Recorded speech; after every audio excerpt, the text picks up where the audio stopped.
सब लोग, welcome to beauty tips. फिर ब्यूटी टिप्स में लास्ट एपिसोड में अपन बहुत कुछ बात करें, प्रोडक्ट्स के बारे में बात करें, मेकअप के बाद में क्या करना है, मेकअप से पहले क्या करना है और मेकअप वक्त क्या करना है, ये पूरे एसेंशियल थिंग्स हम लोग लास्ट एपिसोड में बात करें। अगर आप कोई भी लास्ट एपिसोड मिस कर लिए हो तो यूट्यूब में हमारा लिंक देखिए ज़रूर और आप डेफिनेटली इसको रिप्लाई कर सकते हैं, मतलब फिर से देख सकते हैं।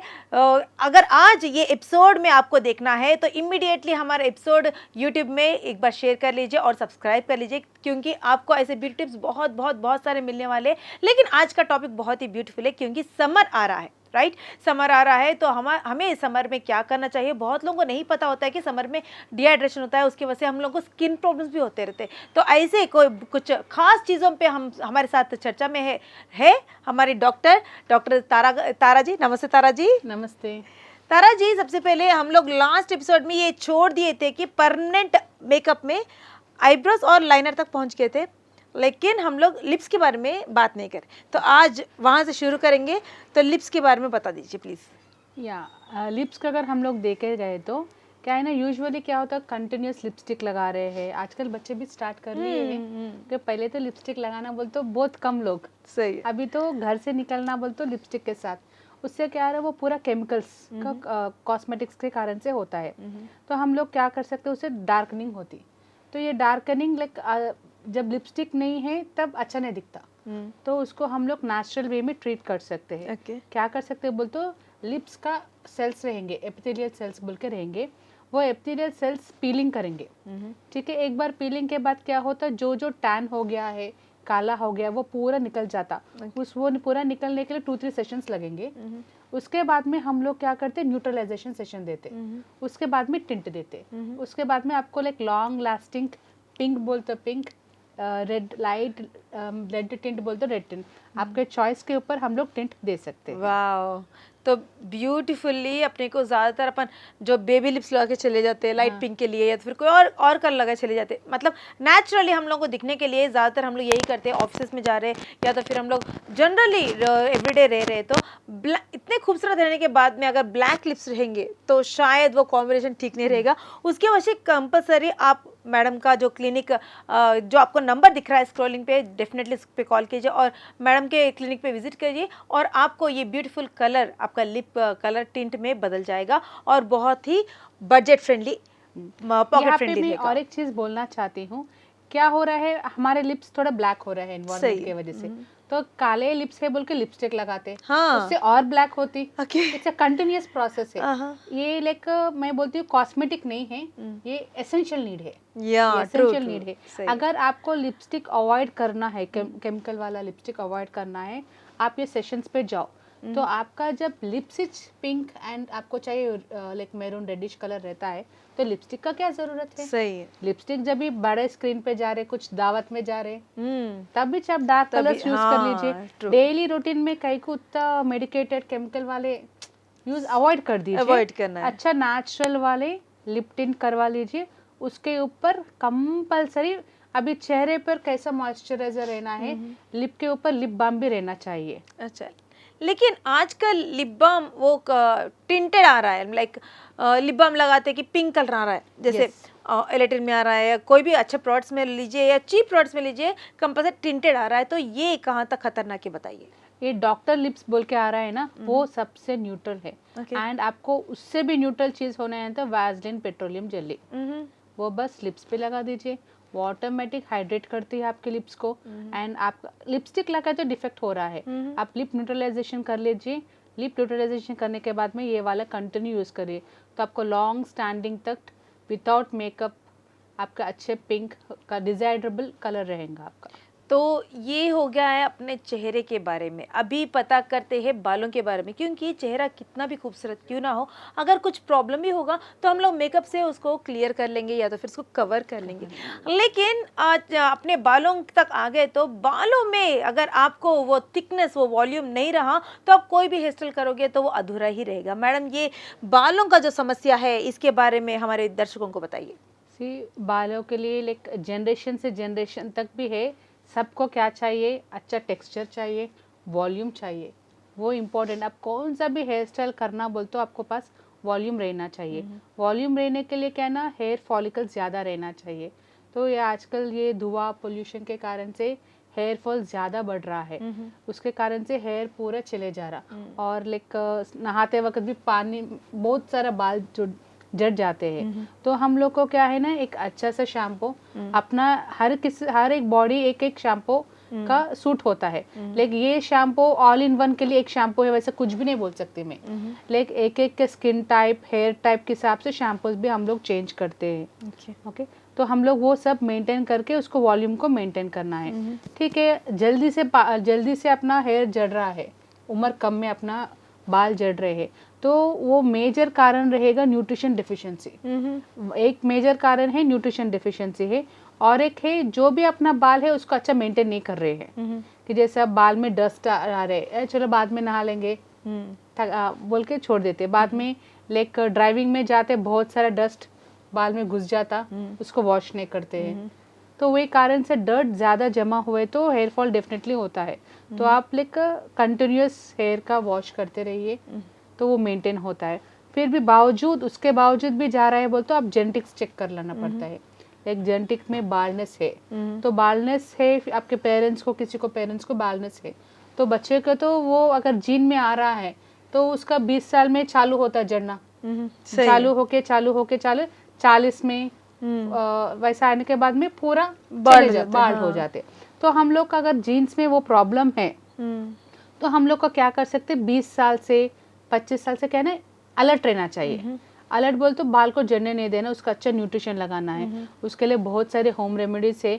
अगर आपको होम रेमेडीज कौन सा भी वर्कआउट नहीं हो रहा है, देन आपने को PRP बोल के ट्रीटमेंट अभी बहुत ट्रेंडिंग में चल रहा है, एंड लाइक अच्छा सक्सेसफुल है वो, लाइक सक्सेस का रेट उसका बहुत अच्छा है।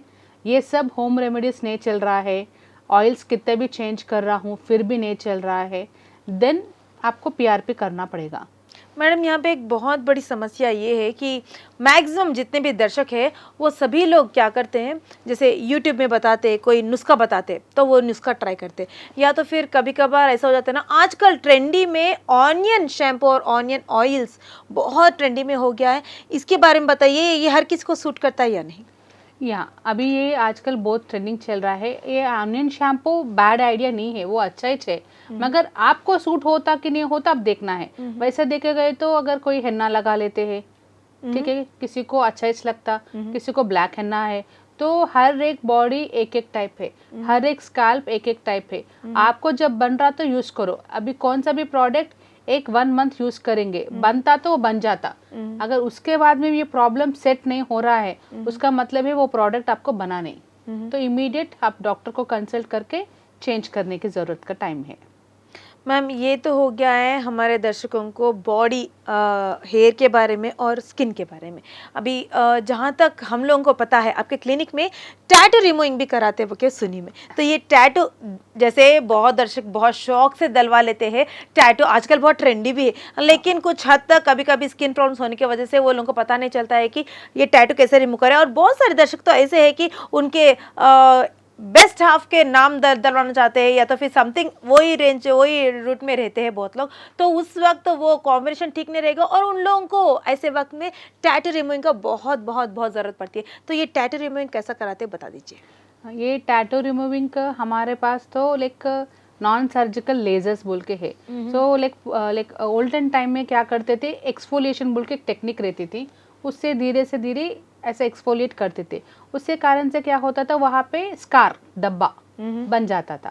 अभी हमारे को ना बिना धब्बा का, ओके, लाइक कुछ भी पेन भी नहीं, कुछ भी नहीं, वैसा टैटू रिमूवल मशीन्स आ गए हैं। वो एक सिटिंग में रिजल्ट्स नहीं आएंगे, धीरे धीरे नंबर ऑफ सिटिंग्स लेना पड़ेगा। लाइक वो टैटू का डेप्थ, हम लोग पिछले एपिसोड में बात करे थे माइक्रोब्लेडिंग का डेप्थ क्या है, एपिडर्मिस तक रहता है। ये टैटू का डेप्थ एपिडर्मिस क्रॉस होके डर्मिस तक रहती है। तो उसके लिए उसको नंबर ऑफ सेशन ज्यादा लेता है निकालने में।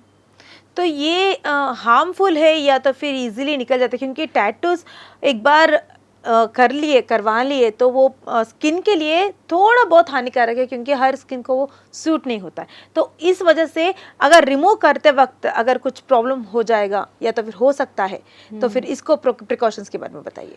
या रिमूव करते वक्त प्रॉब्लम होने का कुछ गुंजाइश नहीं है, क्यों बोल तो हम लोग क्या यूज़ कर रहे हैं, लेज़र लाइट। लेजर लाइट जो भी है उसका डायोड बोल के मशीन है, वो डायोड का वेवलेंथ अपने बॉडी को बहुत कंपैटिबल है, उसके कारण से like maximum there is no side effect.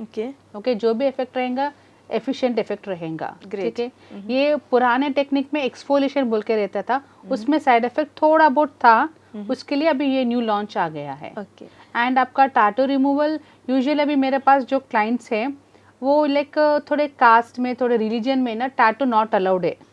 मगर क्या होता बच्चे अपने कॉलेज के ज़माने में जैसा भी बोले लाइक कोई फ्रेंडशिप रहने दो, लव रहने दो, या तो बेस्ट हाफ में, हाँ, तो उन लोग कर लेते हैं। बाद में पेरेंट्स के पास ठीक है हमारा रिलीजन में एक्सेप्टेबल नहीं है बोल के पेरेंट्स लेके आते हैं। अच्छा, ओके। अभी तक मैक्सिमम तो वही केसेस रहेंगे, 50% पेरेंट्स लेके आते हैं हमारे रिलीजन में अलाउड नहीं है, बच्चों के साथ चले गए और करवा लिए निकाल दो।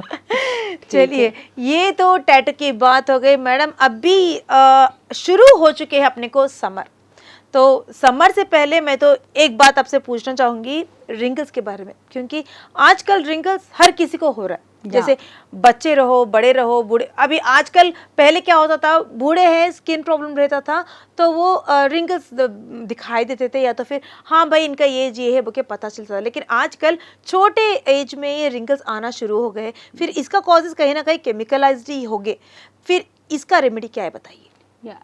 रिंकल्स आने के बहुत सारे रीज़न हैं, लाइक एक्सेस कॉस्मेटिक्स रह सकते हैं, नहीं तो बॉडी में पानी कम रह सकता है, नहीं तो sudden weight loss, like skin आपका फैल गया है, अब सडन से वेट लॉस हो तो वो उसमें कोलाजन लॉस रहती है। सो हम लोग ऐसे बोल सकते हैं रिंकल का कारण लाइक मैक्सिमम कोलाजन लॉस रहता है। तो हम लोग कोलाजन कैसे बिल्डअप करते हैं, तो कोलाजन करने का बिल्डअप करने का भी बहुत सारे तरीके रहते हैं। एक जो नॉन इन्वेजिव है, नॉन इन्वेजिव बोल तो विदाउट एनी सर्जरी, ऐसा कुछ भी नहीं, बस हम लोग सीरम इन्फ्यूजन बोल के करते हैं। उससे क्या हम लोग सीरम उसमें लाइक स्किन में डालते, वो स्टिमुलस से ना कोलाजन प्रोडक्शन बढ़ती है। वो एक है, और एक है कोलाजन टैबलेट्स लेते हैं, कोलाजन लाइक कैप्सूल्स वो सब रहते हैं, वो भी बहुत अच्छे हैं। क्यों बोल तो एक फेस के ऊपर सबको इंटरेस्ट नहीं है, पूरा बॉडी पे भी इंटरेस्ट रखना चाहिए। किसी के हाथ में भी रिंकल्स रहेंगे, क्यों बोल तो बॉडी का लाइक वाटर का कमी टोटल बॉडी में दिखता, लाइक फेस पे ज्यादा दिखता परसेंटेज, हैंड्स लाइक पैरों में हाथों में भी दिखता है। तो होल बॉडी का रिजल्ट आपको आना चाहिए बोल तो आपको कोलाजन लेना ही पड़ेगा, सप्लीमेंट। तो ये बहुत से दर्शकों को ये नहीं पता है, लाइक उन लोग चेहरे पे कुछ भी अप्लाई कर लेंगे, क्रीम अप्लाई कर लेंगे, जैसे आजकल मार्केट में बहुत सारे आ रहे हैं, एंटी रिंकल क्रीम आ रहे हैं, एंटी एजिंग क्रीम आ रहे हैं। तो ये एंटी एजिंग का जो सोल्यूशन है आपके पास, इसका बेस्ट रेमेडी क्या है मैडम? या एंटी एजिंग इनिशियली अगर अर्ली स्टार्ट करें तो एक क्रीम से थोड़ा बहुत रिजल्ट आ सकता है, मगर थोड़े लोग क्या होते हैं पूरा रिंकल्स आने के बाद में आ जाते हैं हमारे पास। अगर वैसा कुछ आए तो हम लोग हाइफू बोल के मशीन है जो लाइक फैट सेल्स को कोलाजन में कन्वर्ट करती है। ओके, ये आजकल बहुत अच्छा है, एंड नो उसमें भी कुछ पेन का उसका कुछ भी नहीं है, बहुत अच्छा रिजल्ट है। अगर मेरे हिसाब से किसी का एज 35-40 है बोल तो वो लाइक कर लिए तो ना मेंटेनेंस फेज में चले जाते। तो ये कौन से हद तक, मतलब ये कराने के बाद में उन लोगों का एज डेफिनेटली 10 साल घट जाएगा? ऑब्वियसली वो सही है, सच में घट जाएगा, लाइक दिखने में तो यंग दिखेंगे। सो लाइक अभी और एक ट्रीटमेंट ऐसा भी है जो इंजेक्शन के साथ है, मगर रिजल्ट्स उसके बहुत अच्छे हैं। अच्छा, जैसे बोटैक्स बोलते हैं, फिलर्स बोलते हैं, ये भी बहुत अच्छे हैं।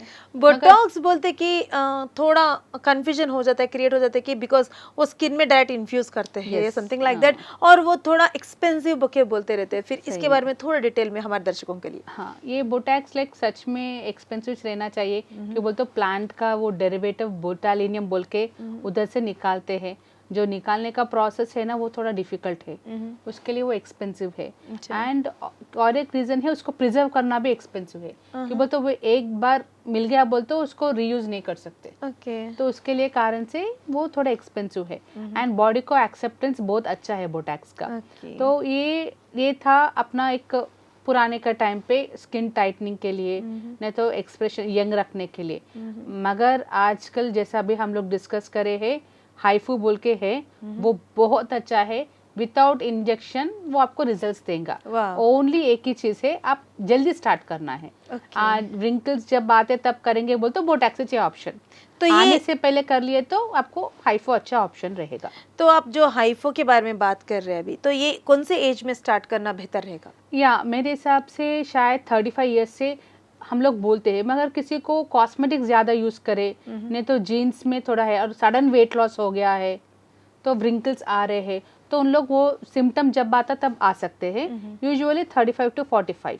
ओके, तो हाइपो 35 to 45 के बीच के लोग अगर ट्राई करेंगे तो आपको रिंकल्स का समस्या बिल्कुल बिल्कुल भी नहीं रहेगा और आपका चेहरा जो यंग है, यंग था और यंग ही रहेगा। लेकिन मैडम आजकल एक नया ट्रेंड चल रहा है ग्लास स्किन का, ये जो कोरियन ग्लास स्किन बोके बोल रहे हैं, अजीब और गरीब नुस्खे डाल रहे हैं यूट्यूब में, चावल का पानी भिगो, उसको उबालो, उसको वो करो, ये करो, बट रिजल्ट आखिर में वो नहीं आता है। तो ये ग्लास स्किन का रहस्य क्या है? ग्लास स्किन बोले तो ज़्यादा हाइलोरोनिक एसिड, ज़्यादा पानी। आपके स्किन में ना मॉइस्चर कंटेंट अच्छा रहना है, ठीक है। तो जब मॉइस्चर कंटेंट अच्छा रहेगा, अभी कोई लाइक मॉइस्चर कंटेंट स्किन में अच्छा है, हम लोग ऐसा लाइक स्माइल करेंगे, ये क्या, ये हाई बोन्स एलिवेट होते, ये एलिवेट होने के बाद में तुरंत फोकस में आ जाते, वो ही ग्लास स्किन है। ओके। और ये जैसा ग्लास स्किन हम लोग बात करें, ये कोरियन वाला पॉपुलर करे हैं, सी उन लोग का एटमॉस्फेयर अलग है, सही है, हम लोग का एटमॉस्फेयर अलग है, बहुत, उनका लाइफ पैटर्न अलग है, हमारा लाइफ पैटर्न अलग है। सबसे पहले तो उनका खाना अलग है, डाइट, या हम लोग का खाना अलग है, बिरयानी वो सब है। ये बिरयानी में ग्लास स्किन आना मुश्किल है। ग्लास स्किन के लिए हम लोग का अच्छा वेजिटेरियन डाइट रहना चाहिए, हेल्दी, लाइक पालक, ज़्यादातर वेजिटेबल्स, वो भी कच्चा। कच्चा कोई नहीं खाने वाले हैं मैडम, कैरेट खा सकते ना। हाँ बिल्कुल, कैरेट खा सकते हैं, लेकिन ये खाने पीने की चीज़ छोड़ दीजिए, क्योंकि आजकल कोई इसको भी उतना डाइट पे उतना फोकस नहीं करते हैं। लेकिन अभी प्रोडक्ट्स के बारे में बता रहे हैं हम लोग, या तो फिर जैसे हम लोगों को इमिडिएटली चाहिए रिजल्ट, तो इसके वजह से आपके क्लिनिक में क्या उपाय है? या हमारे पास क्या है ना, लाइक ग्लास स्किन का फेशियल रहेगा, वो फेशियल कर सकते हैं। उसमें क्या कर रहे बोल तो हम लोग सुपरफिशियल लेयर बोल तो ऊपर का लेयर में ना कोलाजन डाल रहे हैं। ओके, वो कोलाजन डालने से क्या होता है, 3 दिन में आपका ग्लास के जैसा आ जाता। क्या सिर्फ ये 3 दिन में ही आ जाएगा? मतलब 3 दिन के बाद में, मतलब इसका कोई ड्यूरेशन रहेगा? या ये वाला अगर मेंटेन करे तो लॉन्ग लास्टिंग चलेगा। अगर कोई मेंटेन नहीं कर रहे, ये ग्लासिंग करके धूप में घूम रहे हैं और लाइक ज्यादा स्वेट आ रहा है, तो उसका रिजल्ट्स थोड़ा कम रहेंगे।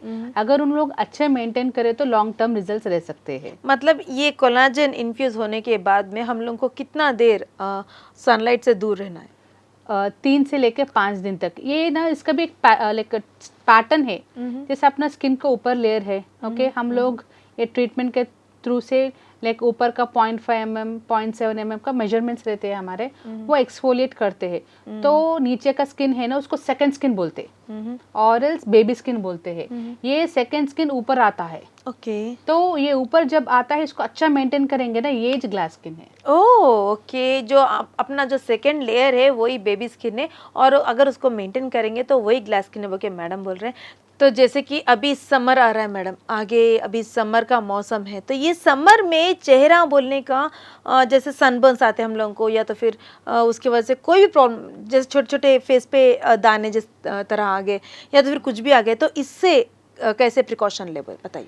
ये अभी अपना हैदराबाद में बहुत अच्छा सन चल रहा है, बहुत गर्मियाँ, बहुत गर्मियाँ चल रहा है, तो इससे अपने को प्रोटेक्टर रहना है बोल तो सनस्क्रीन का जरूरत बहुत आवश्यकता है।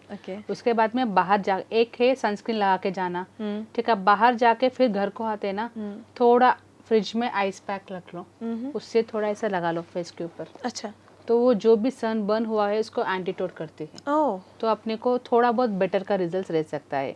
ये हैदराबाद में ये सीजन में तो अपने को बर्दाश्त करना ही पड़ेगा। तो सनस्क्रीन ही आपको हेल्प कर सकती है। अभी ऐसा कुछ भी नहीं है जैसा लाइक ये सनस्क्रीन अच्छा है, ये सनस्क्रीन अच्छा है। सनस्क्रीन भी ना अपने स्किन के हिसाब से डिसाइडेड है।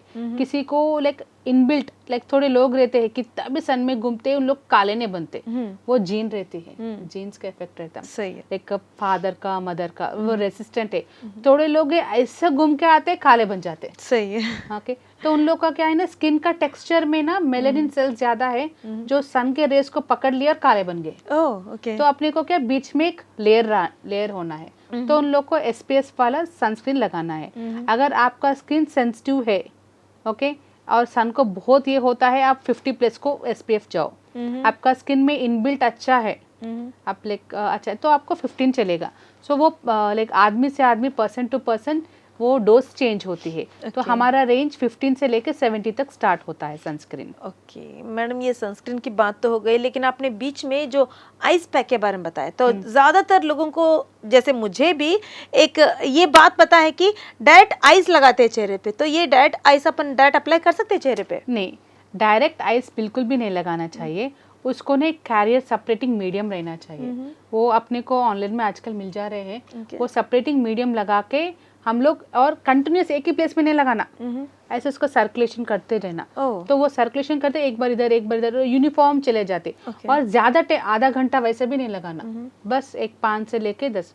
और सबसे बेहतरीन बोल तो एक ठंडा पानी से फेस वॉश कर लो। ओके। वो शॉर्ट ड्यूरेशन के लिए उसका रिजल्ट्स अच्छे रहते हैं। वाह, ये ठंडे पानी से फेस वॉश करना तो बहुत अच्छी बात है, बहुत बढ़िया बात है, क्योंकि समर है तो हर किसी को ठंडा पानी बहुत बहुत बहुत पसंद आएगा। लेकिन ये स्प्लैश करना है चेहरे पे या कितना देर, मतलब चेहरे पे लगा 3 बार, 3 से लेके 4 बार आपको महसूस होता है। लाइक जो भी कर रहे हैं ना, एक 3-4 बार के बाद में फेस का जो बाहर से आई जो हीट था ना, वो थोड़ा न्यूट्रलाइज के जैसा दिखता है, रूम टेम्परेचर के जैसा। तब तक आप 3-4 बार कर लीजिए। उसके बाद में लाइक टॉवल को लेके ऐसा मत पोंछो, बस उसके फैन के नीचे तो हल्का सा मतलब ऐसा टैप करो। ओके, टैप करो, थोड़ा आराम से बैठ जाओ। तो चेहरा इतना इम्पोर्टेंट है कि अपन जैसा बोले वैसा रब नहीं कर सकते, जैसा बोले वैसा उसको यूज़ नहीं कर सकते, जैसा बोले वैसा उसको अपन कैसा बोले वैसा देखभाल करेंगे तो ही अपना चेहरा ब्यूटीफुल रहेगा। अब मैडम के हिसाब से वो रिंकल फ्री भी रहेगा। तो मैडम सबसे बड़ी बात रिंकल की जो बात आ रही है, तो क्या जहाँ तक मुझे पता है ये आइस रब करने से कुछ हद तक रिंकल्स क्लियर होते हैं, बोल के एक कहीं मैं भी ऐसी यूट्यूब में नुस्खा देखी, तो फिर ये सच है या ऐसे बोल रहे? हाँ, आइस, मुझे तो आइस रब करने से कम होता बोल तो मैं वो नहीं मानती हूँ। उल्टा हम लोग जितना भी ज़्यादा फ्रिक्शन लाइक हम लोग ऐसे ऐसे रब करेंगे ना, लाइक बीच में पानी है, मॉइस्चराइजर है, सनस्क्रीन है, वो सब कुछ क्रीम लेके रब करेंगे तो आपका स्किन का मसल्स रिलैक्स होंगे। विदाउट कुछ भी नहीं है, ऐसा ऐसा ऐसा ऐसा रोना में वोना में वैसे करेंगे, उधर कुछ नहीं है ना मॉइस्चराइजर, तो वो डैमेज होगा। अच्छा, आप मॉइस्चराइजर कुछ लगा के रब कर दीजिए, वो हेल्दी है आपके स्किन को। खाली पीली रोने में ऐसा लेके कपड़ा लेके पोंछ लेना वो पूरा फ्रिक्शन में आ जाता। अच्छा, फ्रिक्शन वाले चीज़ें ना थोड़ा अपने को रिंकल्स के लिए लेके जा सकता है। और ये चीज़ तो सबको मालूम है, थोड़ा एज आने के बाद में वो डिफ़ॉल्ट आते हैं। डिफ़ॉल्ट तो आप पहले ही आपको आपका स्किन का टाइप वो आइडेंटिफाई करो, और पहले से ही आपको कोलाजिन का सप्लीमेंट्स लेना, नहीं तो कोलाजिन का सीरम इन्फ्यूजन लेना, वैसा कुछ प्लान कर लीजिए। वाह मैम, अभी एक लास्ट क्वेश्चन, जहाँ तक स्किन के बारे में पता चला है, बहुत बहुत अच्छे आंसर्स दिए आपने, इंक्वायरीज करें, बहुत ही इजी टू वे गो बोले ऐसा सब स्टेप बाय स्टेप हम लोग को बताएं। लेकिन यहाँ पे आखिरी क्वेश्चन क्या है मैम, अभी जैसे हेयर के लिए, जैसे हेयर में आजकल कोई एज नहीं है, हर छोटे बच्चों को भी वाइट हेयर आ रहा है, तो इसका रेमेडी हम लोग को बताइए। हेयर का वाइट हेयर बोल तो अर्ली एज में आ रहा बोल तो only and only nutrition deficiency है। ओके, तो उन लोग का थोड़े लोग रहते हैं खाने में अच्छा रहता है, मैं सब कुछ खाती हूँ फिर भी वाइट हेयर है, तो उसका अपना लाइक ऐसा रहता है, इंटेस्टाइन्स रहता है ना, इंटेस्टाइन पे एक लेयर रहता है जो हम लोग खाते, प्रोटीन खाते, विटामिन खाते, वो खाते, ये खाते, मगर वो कितना अपना बॉडी को ऑब्जर्व कर रहा है वो पर्सन टू पर्सन चेंज है। थोड़े लोग बोलते मैं सब कुछ खाता हूँ फिर भी वीक हूँ, उसका मतलब है उनका बॉडी का ऑब्जॉर्प्शन रेट अच्छा नहीं है। थोड़े लोग रहते हैं कुछ भी नहीं खाते फिर भी फिट रहते, जो भी खाए उन लोग उसका ऑब्जॉर्प्शन अच्छा है। तो अपना खाने के साथ अपना पेट का जो इंटेस्टाइन्स है ना वो भी हेल्दी रहना चाहिए। पेट का इंटेस्टाइन अच्छा है तो ऑलमोस्ट सब हेल्थ प्रॉब्लम से हम लोग दूर है। हम्म। तो इंटेस्टाइन्स फिट रहने के लिए आपके क्लिनिक में ऐसा कोई रेमेडी है क्या? लाइक रेमेडी बोल तो बैलेंस्ड डाइट बोल के हम लोग बोलते हैं। ओके। ओके, बैलेंस डाइट वो एक डिफरेंट टॉपिक है, वो डिफरेंट टॉपिक है जो गैस्ट्रोएंटरोलॉजिस्ट थोड़ा अच्छा बोल सकते हैं। सही है। हम लोग के हिसाब से देखें तो अभी टीवी में सब में भी देते हैं, जो चीज़ जल्दी डाइजेस्ट होती है ना वो चीज़ को खाओ। ओके, जो चीज़ डाइजेस्ट नहीं, मैदा वो क्या है ना जल्दी डाइजेस्ट नहीं होते, वो चीज़ से आप दूर रहो। अच्छा। जो लाइक कैरेट बोले, अभी बीटरूट बोले, तो क्या है खाने के बाद में तुरंत बॉडी में चले जाता है, उसका परसेंटेज ऑफ अब्जॉर्प्शन अच्छी रहती है, वो उसका एक्सक्रीट भी अच्छी होती है, तो अच्छा रहता। ये मैदा थोड़ा ऑयली वो थोड़ा डाइजेशन में प्रॉब्लम करते हैं। अभी हम लोग भी देखते हैं ना, बिरयानी खाए तो एक मील स्किप करते। बिल्कुल। ओके, क्यों? बिल्कुल, क्योंकि वो हजम ही नहीं होता है। हाँ बिल्कुल वैसा ही। अपने को जो भी है जल्द अच्छा हजम होना है। तो ये कूल ड्रिंक्स भी ज्यादा पीने से क्या स्किन पे इफेक्ट पड़ता है क्या? वो कार्बनाइज्ड है ना, सबसे पहले वो है गैस बढ़ देते। वो गैस पेट में जा रहा, पेट का गैस भी बढ़ जाता। ओके। तो वो नहीं पीना चाहिए, फ्रूट जूसेस अच्छे हैं। अच्छा, तो देखिए ना दर्शकों, आज के जो एपिसोड में हम लोगों ने बहुत कुछ जानकारी ली है, जैसे अपना स्किन कैसा रहना चाहिए, हेयर कैसा रहना चाहिए और इसे मैनेज करने के लिए क्या क्या करना चाहिए। और फिर भी अगर आप लोगों को कहीं भी कोई भी डाउट है तो आपको स्क्रीन पे जो नंबर दिख रहा है, मैडम का जो क्लिनिक का नंबर है, उसी तरह से वहाँ का एड्रेस भी है, तो उनको डायरेक्ट संपर्क कर सकते हैं और उनके क्लिनिक पर जाके आप जो भी आपकी समस्या है उसका समाधान ले सकते हैं। तो मैडम बहुत अच्छे अच्छे टिप्स दिए आपने यहाँ पर आकर स्टूडियो में, हमारे दर्शकों को बहुत सारे टिप्स बताए, जैसे समर आ रहा है उन लोगों को क्या करना चाहिए क्या नहीं करना चाहिए। तो बहुत बहुत शुक्रिया मैडम हमारे यहाँ पर आकर हमारे दर्शकों के लिए बहुत अच्छे टिप्स देने के लिए। Thank you so much. Thank you.